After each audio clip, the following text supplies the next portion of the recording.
What's happening, everybody? Welcome into a brand new episode of Cross Stop. A beautiful Monday morning.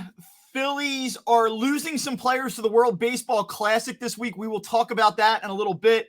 But listen, we come into this episode, it's early. We don't have any new updates on Andrew Painter yet. This has been like the Andrew Painter podcast over the last couple of weeks. Obviously, he has been the primary topic. It is the primary storyline of this Philly spring training. And certainly, if you're covering this team, this is what you're dialed in on. We get a glimpse of the guy last Wednesday. We say 19 years old. Look at the composure. Man, you see the upside, 99 on the gun, averaging 96.8 with the fastball, 29 pitches. Everybody's to the moon. Phillies really have something here. And then we find out Thursday he comes in, little elbow problem, little tenderness is the word. And we still don't know. Anthony, I want you to purely and recklessly speculate here. What the hell is going on with Andrew Painter? How do you not know at this point? Like, that's right? My biggest thing. Like, they have to know. Is this a second opinion thing? Is this like a we know and we want to make sure before we really come out and say it? Yeah, I mean, it could be a combination of things, right? I mean, maybe they go for the first test and it's not clear. Maybe they're swelling and they need to wait for the swelling to go down, and they got to that's when it'll really show. You got to wait for that kind of stuff to happen. So, like, things like that can certainly happen. I'd be stunned if there's still not an update today. Like, if there's still not an update today, then it's like, okay, like, what the hell's going on, right? I mean, then I start to get really concerned that it's something more than what they're, just a little tenderness. I hope we can play this back on Friday or revisit this conversation on Friday and say, wow, our skepticism was so ill-founded here. But I have a hard time looking at the way this has progressed over the weekend and the silence that has followed. And I have a hard time not thinking like, like there's something here. And I'm not saying it's TJ. I'm not saying it's Tommy John. I'm not saying see you in 24, but there's just, I feel like it's reasonable to expect that there might be a delay here. Yeah, I do too. I think that that's an automatic. I think that I wasn't convinced he was making the opening day roster to begin with, and we've talked about that last couple episodes, really. I really don't think it now. I mean, if he's kid gloves big time now, right? He's not making the opening day roster. What the hell are we going to talk about for the next 3 weeks? I know, right? So, I mean, look, hold your breath, cross your fingers, do whatever it is you do. Hopefully he's okay, and hopefully this is just a minor, setback or hiccup here.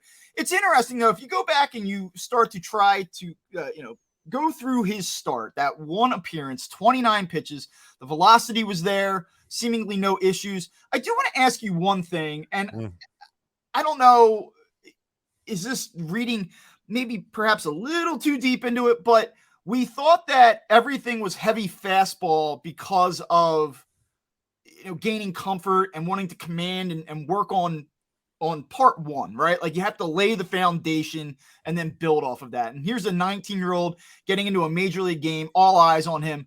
Let's go with what works. And I think that is what happened, right? But somebody that puts the tinfoil hat on might say, like, man, like he didn't really feature anything breaking at all. Like, one curveball, 3 sliders. I don't know. It's a really intelligent speculation. Like maybe they would not have put him. I mean, no. But maybe what the deal is, maybe he was feeling the soreness going into that day, or maybe in his bullpen he felt something bothering him when he threw the curveball or threw his breaking stuff, and maybe he said, "Yeah, I'm just gonna go predominantly fastball here to try and get through it," because maybe it's not like severe pain or something. It's just something kind of a little naggy. Yeah. And knowing he's only going to go to the 2 innings, and we'll go 85, 90% fastballs and get through the day. Maybe that's it. And as 19-year-old kid, you got all the spotlight on you. You don't want to say anything, and and that happens. I hear right? you, and I am. This is all speculation. Like, like we have to put that disclaimer on this. Yeah. But I will tell you, and I very rarely do the whole like I coached high school baseball for 12 years and I know teenagers. But like, here's the deal: we talk about the maturity and how it seems like he's just so far beyond his age, and he is right. Like, and I think that two things in this situation can be true. But he's still a 19-year-old kid, and he's still getting the ball in a really big time spot for him to kind of show what he is and to meet the hype. And like, you're 19, maybe you do feel a little tweak. Maybe you do feel a little tender and you say, the hell with it. I'm going to go out there and do this anyway because I'm all right. I'm 19. And like, I can tell you that 17 and 18-year-olds that I've coached have had issues, have had nagging things, and they've tried to pitch through it, or they've tried to play through it. And then unfortunately, in a couple of those situations, I've seen those kids try to push through and then they get themselves jammed up. Like I've lost players to Tommy John surgery. My best pitcher 4 years ago, second year I had the job, did this exact same thing. He threw a bullpen, didn't tell anybody. He pushed through it.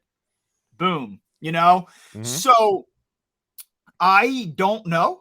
But I do think it's kind of just it's an interesting conversation point for sure. And this is no good. I mean, we talk about how can the Phillies beat the projections? How can the Phillies maybe close the gap on a team like the Braves or the Mets?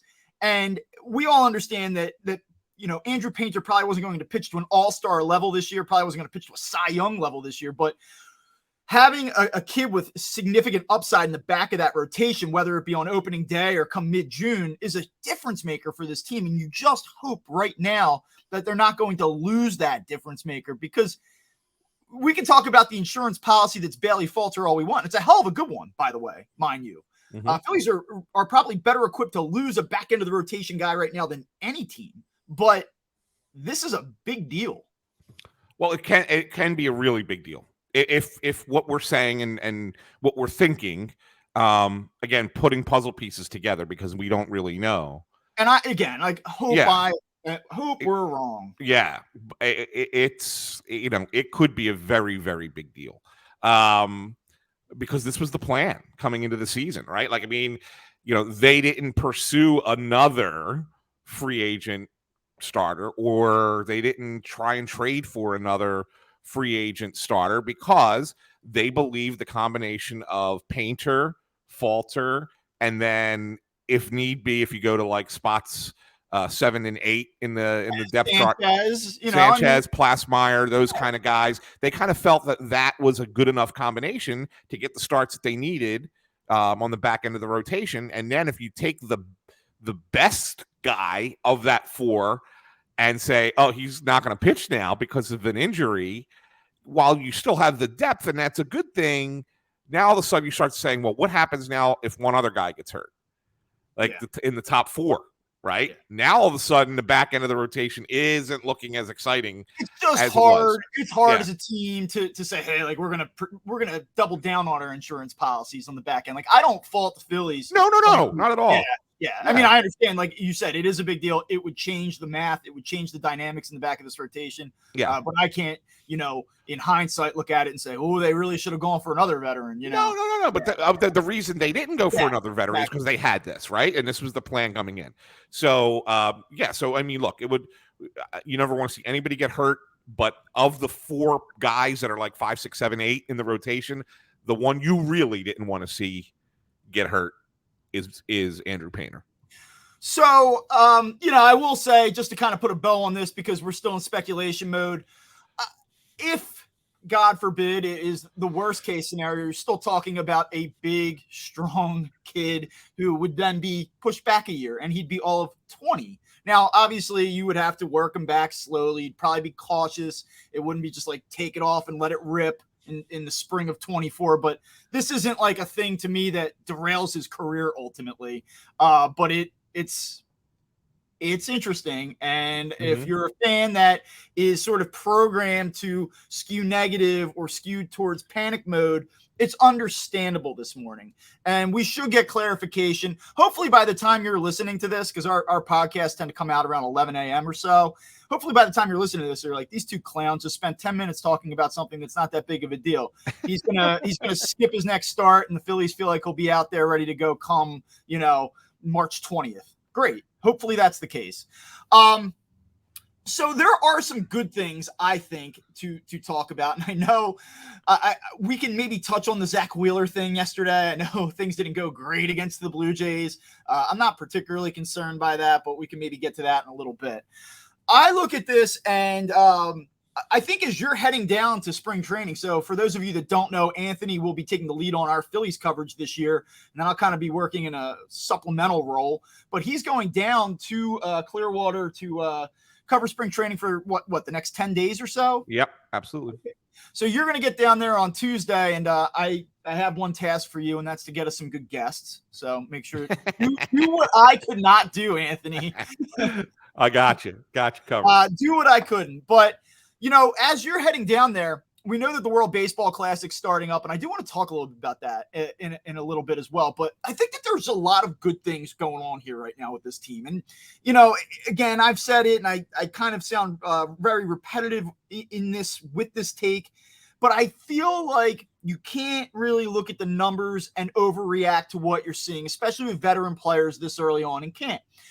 That being said, I really like the fact that the Phillies seem to have a dynamic and just a potentially lethal 1-2 combination at the top of the order. Like, again, we've seen now consistently what Trey Turner can do. And even if Trey Turner was hitless to this point in spring, I'd say, hey, you know what he can do. But now you're starting to see Schwarber get it going a little bit. He squared up a ball on Saturday. He finally, elevates the ball, as Rob Thompson said after the game yesterday, his first homer of the spring. And you're like, damn, you can dream on that 1-2 combination up at the top of the order a little bit. Yeah. And I think that's what the plan's going to be, at least until Harper gets back. Mm-hmm. And there's a little Harper news too. We kind of found out when he's going to arrive. So yeah, I mean, that's going to be the plan. And you know what? It's pretty good. Those guys are going to get on base. You just know they are. You saw Schwarber hit, 40, what was it, 46, 47 home runs last year? What did he have last year? So if Turner's getting on base like he can and stealing bases like he can, and then you got Schwarber right behind him, who now suddenly is going to have a hole to hit through on the right side, but then also can, hit one of those big bombs, and all of a sudden you could have a 2-0 game. And I guarantee you we're going to have a lot of 2-0 Phillies leads in the first inning. As the season, we look back at the end of the year, it's gonna be like, man, they have 15 2-0 leads in the first inning because of Turner and Schwarber being able to either do it themselves by getting a hit, a steal, a double, and then somebody else drives in Schwarber, or Schwarber just puts it out of the park himself, or Turner hits a home, whatever, right? And I think it's really going to be something special to watch, and then it gets even more exciting once Harper comes back, because then what? How does that lineup look? Do they touch it? Like let's just say that's a great. And to me, this is the big question of all questions. Let's say Turner and Schwarber are having a monster first half, right? Combined, doing that 1-2, and really just it looks awesome. And then Bryce is ready to come back. Do you touch it? Do you leave it alone? Do you bat Harper 4 instead of 3? How does that all come together? I really think it's kind of an interesting thing, because I do believe that Turner Schwarber is going to be an excellent top of the lineup. That bet that you can make, I mean, maybe you don't, but there's the no runs in the first inning bet. People love it because it's a quick outcome. It kind of lets you know where you're at. You're 20 minutes and did I win or did I lose? It's a really popular prop bet in sports books. I would not be betting on no runs in the first inning with the Phillies involved very much this season. That's right. For damn sure. That's right. Listen, I'm kind of set it up. I stated the obvious there, and I go yeah, right. 1-2. Awesome. Exciting. Right. Then the question though becomes, what happens after that? And this is where things kind of get a little bit interesting. So Rhys Hoskins made his spring debut on Friday. He's played 2 games. He's 3 for 5, 3 singles. Seemingly looks pretty good. I mean, we haven't seen him drive the ball yet, but there's just no sample size at all to be even remotely concerned by that. So he's been on base 3 out of the 5 times. Great. Nick Castellanos, veteran player. Don't put too much stock in spring training stats. He's 2 for 13 this season, or this spring training with 5 strikeouts. I guess like we're having maybe 2 separate conversations at once because I'm all over the place and this is what I do. But like, I guess like let's attack this first. Do you go Hoskins, Castellanos, or Real Mutos? You gotten off to a very good start this spring in that 3 spot to really maximize what happens up top, or how are you feeling about this right now? So he went with Hoskins Saturday. Was it Saturday or yesterday? He went with Hoskins 3. I wouldn't.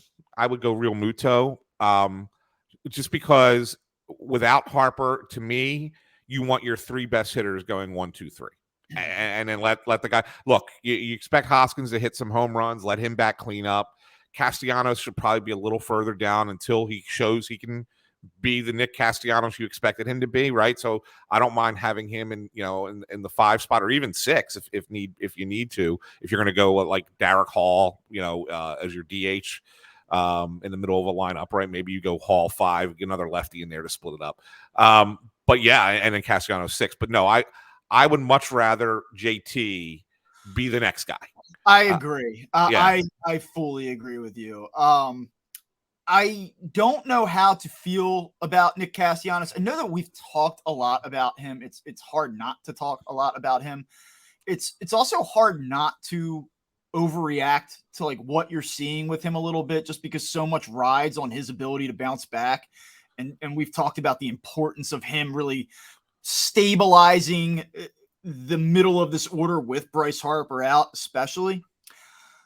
I am concerned by the strikeouts. Like, that's the thing that gets me. Like, I don't care that he's hitting 154, 1 home run. Who cares, right? I just get concerned.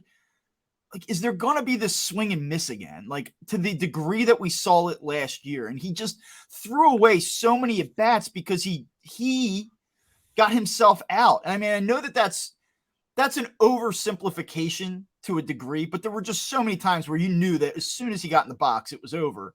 And I'm just concerned that we're trending towards that again.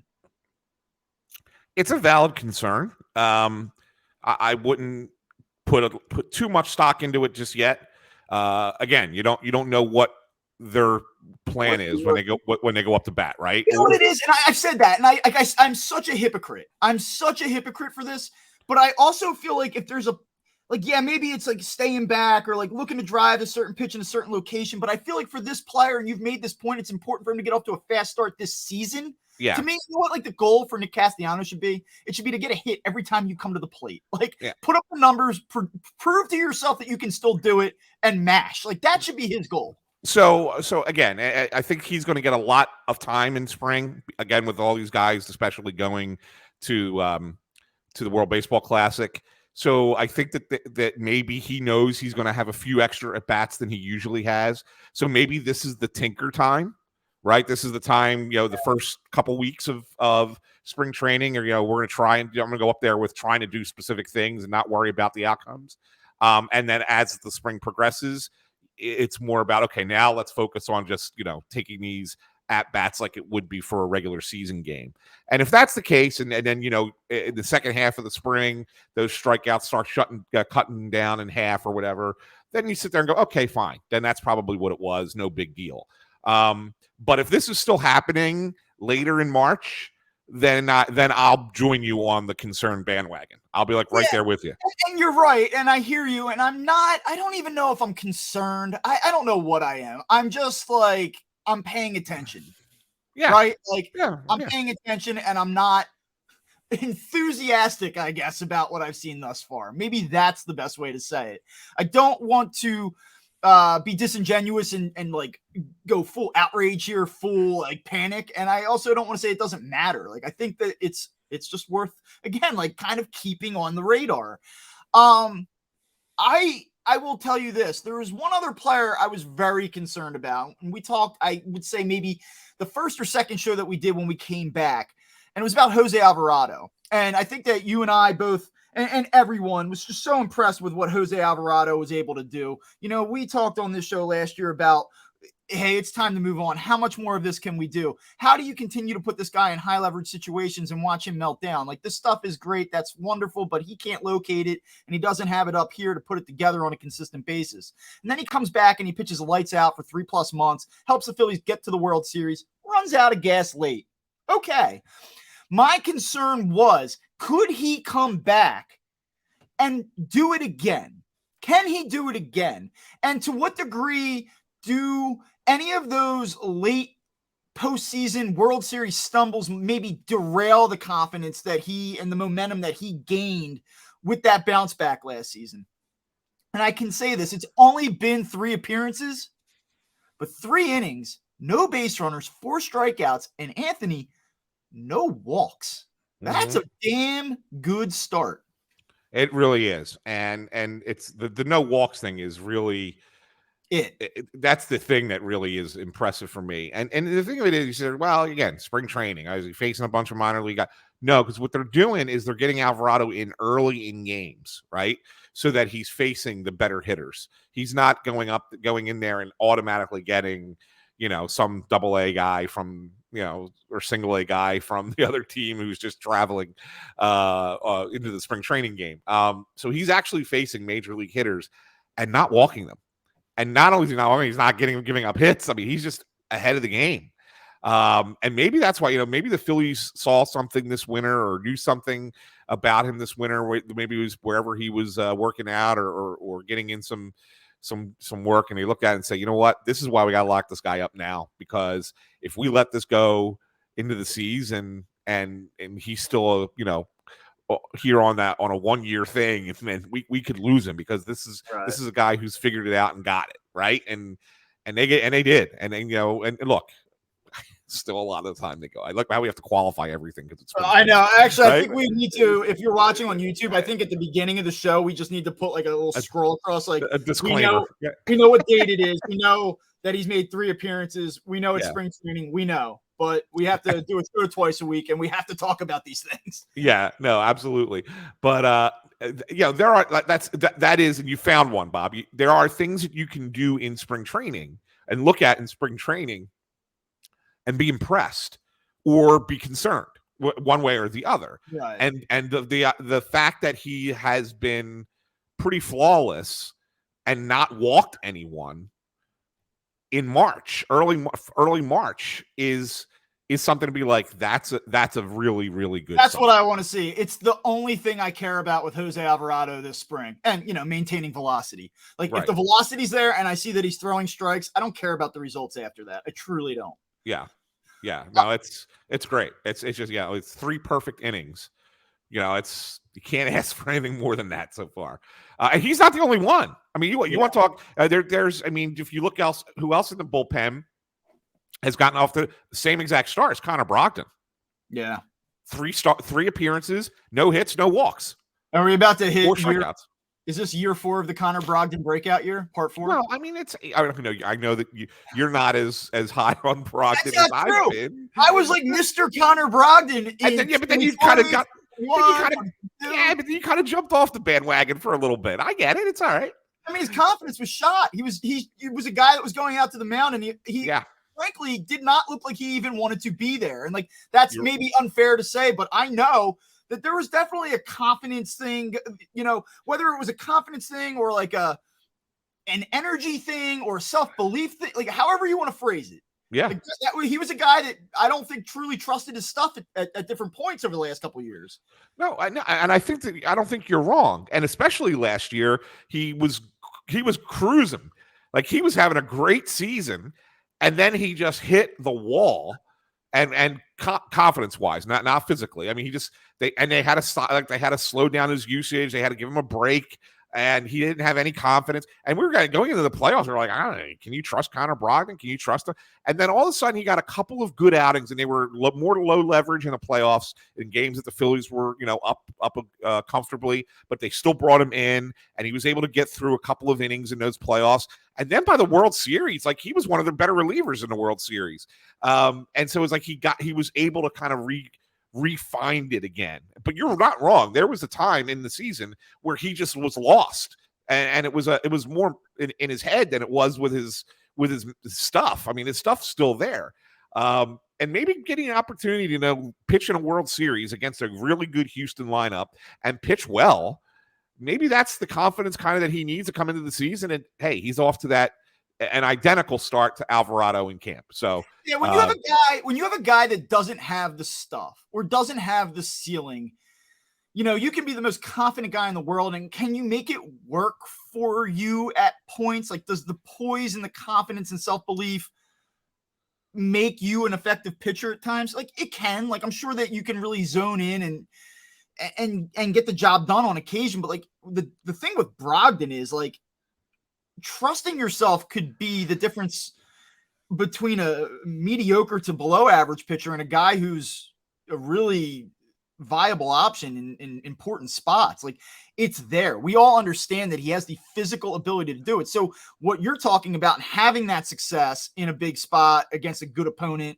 like, that could be a difference maker. Like, if I go out and I'm a fifth starter and I happen to have a good start against the Houston Astros at their peak, like, great, I'm confident now. But like, over time, I still am what I am. But when you have that ability and then something triggers that confidence, I really do think it can make a difference. Yeah, I know. That's the thing, right? And so like Alvarado, I mean, I think he was the perfect example last year. Yeah. Oh yeah. I mean, you're right. I mean, right. Sure. I mean, he did have some mechanical things, and approach was part of the problem. I mean, the way he was pitching was not working, and they had to change some things around.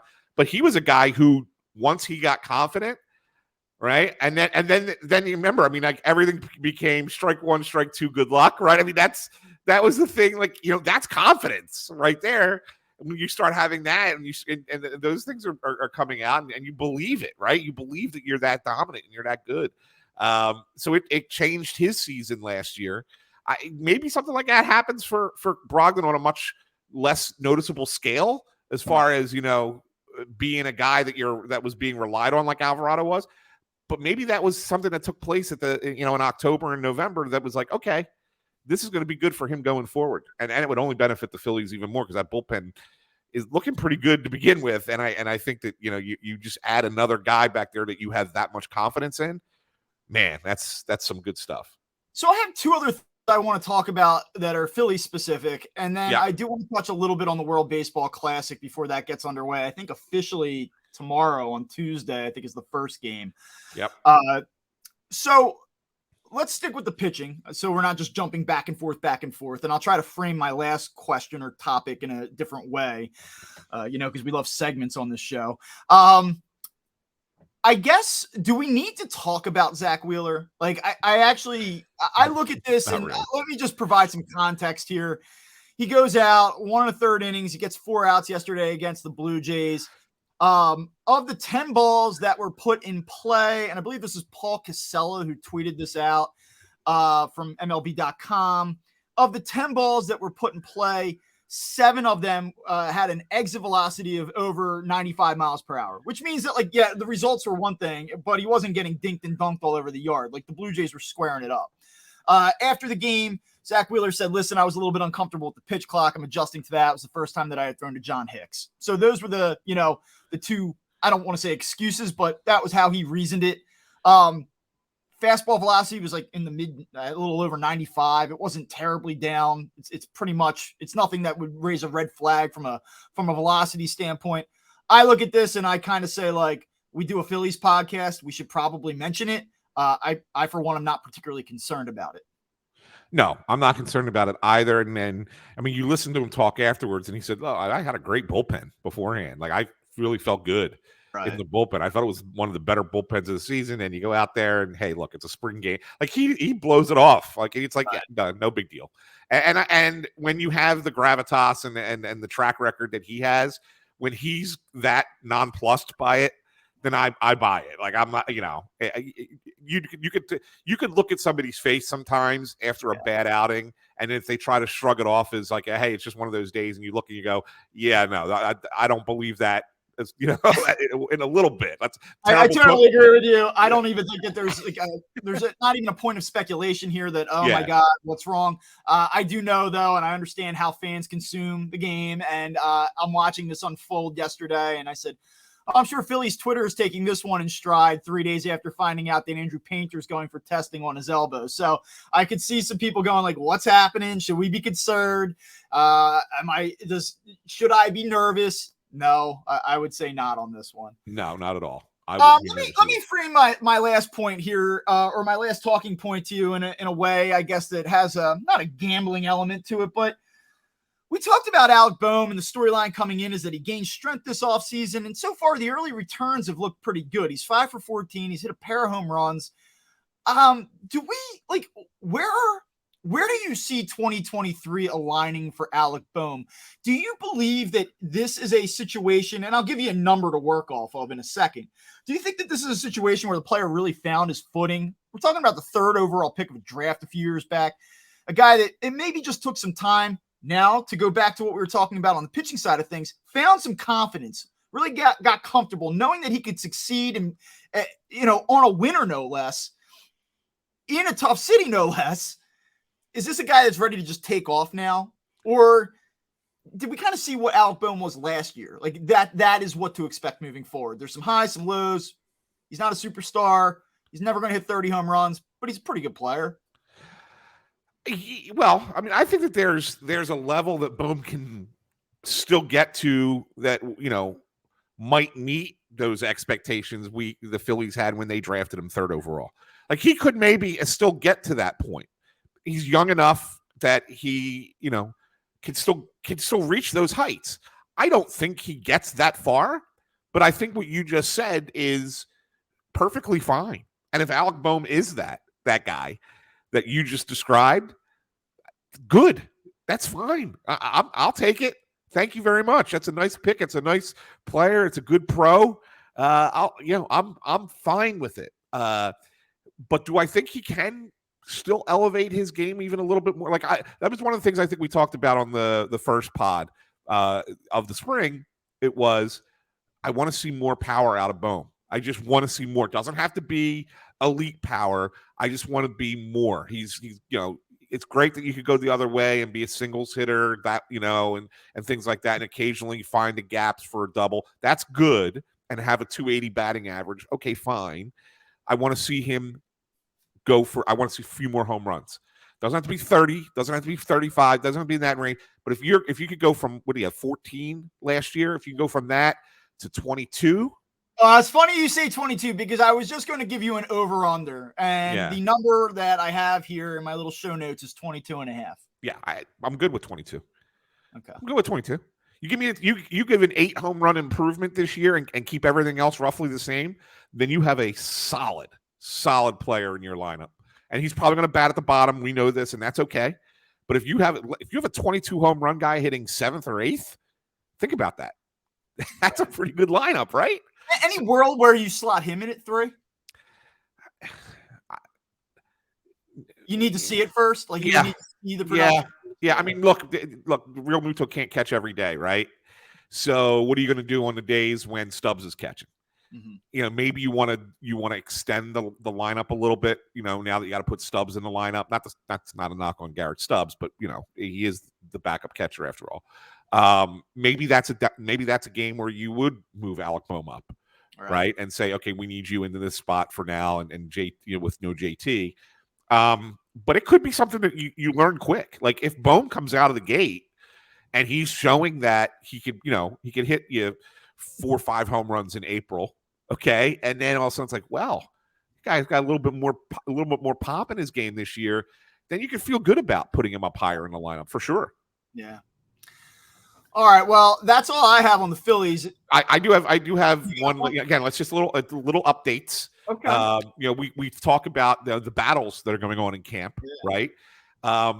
And so far this spring, Dalton Guthrie has not looked good. Sure hasn't. He's got 14 at bats. I think he's got one hit. He's on Zalecki's latest projection, but it went from and I agree with Todd on this, it went from likely to 51%. Yeah. Yeah. And I think that's something to keep an eye on. Also because Jake Caves had a pretty good camp so far. He's been one of the Phillies' better hitters, and he's getting a lot of time. Again, when you see guys getting a lot of time, that means that they're thinking about that player, right? And so who leads this team in at-bats so far in spring? It's a tie, but it's Alec Bohm, Cody Clemens, Jake Cave, and Dalton Guthrie. So we know Bohm's there, but you're looking Clemens, Cave, Guthrie. Yeah. That's three guys for one spot. Right. I mean, and that's what I'm saying. I think that's a thing. I'll throw one more at you. And you're going to laugh. But Scott Kingery, don't do it. No! Kingery's getting a look. He's getting a look. He's more versatile, right? Because he can play both infield and outfield. He's had a decent start, 10 at-bats, 4 hits, right? Decent start to camp. I'm not saying that he's a favorite by any stretch of the imagination. I still think he's behind those guys, but I don't think he's out of the equation for that last bench spot. I was on with Mike Gill on 97.3 Friday afternoon, and he brought up Scott Kingery, and I had the same reaction. Listen, I like Scott Kingery. They are paying Scott Kingery. It's a great story. Could you imagine this guy who was basically just cast off, a total afterthought, coming back and making a contribution to a potential, championship caliber team in the final year? What a crazy ass story that would be. I'm rooting for that. Yeah. I cannot take spring training results with Scott Kingery. Again, every player is getting treated differently here. Every player is getting a different treatment. I cannot take Scott Kingery's spring training results and use them in any way, shape, or form to give him a job on the opening day roster. Now, if he goes out and gets off to a good start in April and then continues to show that he is a different player, cool. But short of hitting 483 for an entire month down in Clearwater, I just don't see it, man. I've been there before. I've been hurt by this. I'm not there. It's early. It's still very early in this game. But I'll tell you what, again, with the World Baseball Classic coming up, he's going to get time. Yeah, they're going to give him games. They're going to give him. They're going to take a look and say, "Here's your chance. You're in this mix. Let's see if you can do it." I will say, to counter my little rant there, just name on paper, who would you as a fan or even as the organization, who would you be more excited about? Jake Cave, no offense to Jake Cave, or Scott Kingery. Right. That's better for the organization. It's not a sunk cost. It's, it's a great story. That the guy has, there is something in there. I don't know what the hell happened. We can blame Gabe Kapler all we want, but there is some player in there rattling around that once was one of the most dynamic prospects in baseball. Maybe, but I don't know. Yeah. I just wanted to throw that out. I mean, it's like your ex coming back around and sending you some texts, and you go, "Oh, maybe it's different." And I still see a lot of upside in this person, even though they burn me. I just think it's something we're going to have to monitor. Towards the end of the episode, every week, at least once a week. Kingery watch. Can we make that a new segment moving forward? Yeah, not even the Scott Kingery watch so much as that. I mean, I think that last bench spot is not secure by any stretch of the imagination. 2 segments I think that might need to be put into the show for the remainder of the spring. Do Nick Castellanos' recent strikeouts matter? And Scott Kingery watch. What's the Scott Kingery watch look like? Yeah, that's good. All right, one last thing, Bob. We've talked. You didn't get to the World Baseball Classic. Yeah, dude. I just want to say, I in the past have not been a WBC guy. I don't get all geeked out for this. I'm kind of in, and I'm just in for the standpoint of I get to watch Turner and Schwarber and Real Muto, and I get to watch them on Saturday night on Fox at 9 p.m. against England. Like, that's pretty cool. Like, Yeah. I'm in for at least that night. Like, and then I believe they play 10 o'clock Sunday against Mexico. Yeah. So, like, I'm in. Like, that's pretty cool. I'm in next weekend on the WBC. But more so than anything, I just don't want those 3 guys or the others that are on other teams to get hurt. Like, that's the only thing I'm rooting for. Like, nice job, way to represent your country. Now get your ass back to Florida. Yeah, exactly. Yeah, I'm not that big into it either. But I think that there is a little bit more interest this year just because of how many Phillies are involved, right? And you just want to see how they perform. And Team USA, you always want to, well, that's our team. We want to root for Team USA. And 3 of their better players are our guys, right? Yeah. So that makes it a little bit more of a rooting interest. So yeah, I think that I'll have more eyeballs on it this year than maybe I've had in the past. I think that's for sure. All right, now one last thing. We've talked about the rules ad nauseum, right? So far, the new rules in spring training. Did you know that there's another one that no one's talked about yet, Bob? They changed balk rules in baseball that pitchers are no longer allowed to toe tap when there are runners on base in their delivery because it's deceiving. It is. And it's a balk now. Yes. And you got guys like Kevin Gausman who has that toe tap, right? There's a couple other guys that do it, but they are now not allowed to do that. However, on the flip side of things, there are guys who could still do like all their histrionics that are considered like fun and crazy, like Johnny Cueto, right? I mean, like all the stuff that he does out on the mound. And they don't say anything at all about that. And so like the question is, why are you now, after all this time, saying, oh, well, okay, this funky delivery is not okay, but these other funky deliveries that are just as deceptive are still fine? Like why is one worse than the other? And this is what I don't understand. What goes into these conversations with if there's the competition committee, Major League Baseball, why does it get that specific on, and that impacts certain pitchers, but other pitchers still do whatever the hell they want, and it's not a problem? Yeah, it's an interesting point. Well, you have who's Luis Garcia on the Astros had his Rock the Baby wind up. Yeah, they've outlawed that. Yeah. Listen, I hear you on this. I just think that baseball's probably looking at it. There's probably been like a list of things over time that they've looked at and they've examined. And it's almost like, you know what? In any other year, this would probably get more ink, more of a talking point. It would probably be more disruptive to the game, more pushback. But it's almost like when you're a politician and you create this big, massive bill, and there's just a couple things that you want to stick in the back end of it that like don't really even relate to the main point. So it's like, you know what? Let's make bigger bases. We're going to eliminate the shift. We're going to have a pitch clock. And oh, by the way, we're going to tweak a couple things when it comes to balks and windups and deliveries. It's like a throw in almost. Probably something that they've been looking at from a competitive standpoint for a while now. I will say from a bigger picture, I like the different windups. I like the different nuances, but I do agree at the heart of it that like the toe tap, like there are deceptions that pitchers do that are probably that they're blatantly deceptive and they get away with them. And like, I do think like there has to be a push to be a little bit more uniform across the board there. So like, I get it. But anytime you kind of like take some of the spice and variation out of the game, you don't love that. So I guess the last question on this is, do you think that these things like those toe taps, for example, were something that were put into their delivery intentionally to be deceptive? Or do you think it was just something that is a rhythm thing that makes them deliver the pitch the way they want to pitch it with more regularity, and kind of what got them to the Major League Baseball?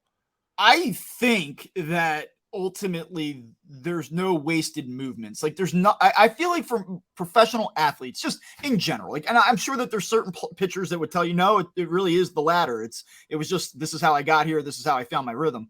But I think that for a lot of guys, like you refine your technique and your mechanics to such a pinpoint level that you don't do things unless they bring you a competitive advantage. Like if you can get away with it, if it becomes acceptable. And I think in this case, like for a lot of these guys, that's in fact what it was. Yeah, that's fair. And I think the reason that that's fair is you look at what's been going on with Max Scherzer within the new rules. Like he's really testing right the pitch clock rules. Like when can he's been called for a balk for pitching too early.